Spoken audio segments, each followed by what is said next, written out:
चला तर मंडळी, आज झटपट अशी पनीरची भाजी आपण बनवणार आहोत। त्यासाठी इथे पाव किलो पनीर चांगलं स्लाइस कट करून याला आपण तेलामध्ये ब्राउनिश होईपर्यंत परतून घेतलेलं आहे। त्याच तेलामध्ये अजून थोडंसं तेल वाढवून घ्यायचं आहे आणि तेल गरम झालं की आपण एक वाटण तयार केलेलं आहे। इथे मी 2 मिडियम साईजचे कांदे, त्याचबरोबर 2 टोमॅटो, अद्रक, लसूण, कोथिंबीर आणि थोडेसे काजू आपण याच्यामध्ये तेलामध्ये परतून याचं आपण एक पेस्ट बनवून घेतलेलं आहे।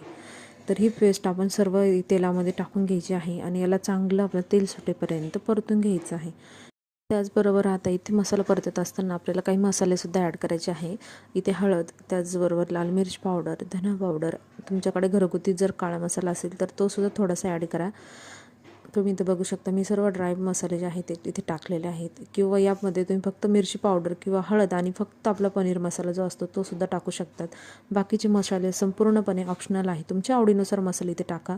इथे मी सुहानाचा पनीर मसाला टाकलेला आहे आणि थोडंसं मिक्सरच्या भांड्यामध्येच थोडं पाणी टाकून आपण याला परत एकदा तेल सुटेपर्यंत परतून घेतलेलं आहे आणि इथे गरजेनुसार गरम पाणी टाकून घ्यायचं आहे आणि त्याला एक चांगली उकळी येऊ द्यायची आहे। उकळी आल्यानंतर त्याच्यामध्ये आपण जे पनीर आपण इथे तळून घेतलेलं होतं ते पनीर यामध्ये टाकून घ्यायचं आहे। इथे पनीर वगैरे थंड पाण्यात टाकायची काहीच गरज नाही, असं एकदम इन्स्टंट भाजी होते, काही बाजूला दुसरं काहीच तामझाम करायची गरज पडत नाही।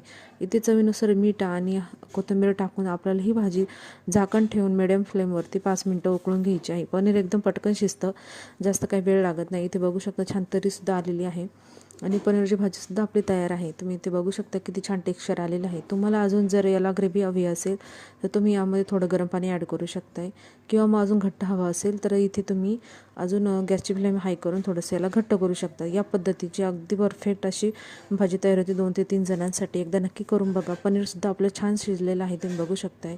अशा छान छान रेसिपीसाठी आपल्या चॅनलला नक्की सबस्क्राईब करा। त्याचबरोबर रेसिपी कशी वाटली कमेंटमध्ये नक्की कळवा आणि एक लाईक करायला विसरू नका। धन्यवाद।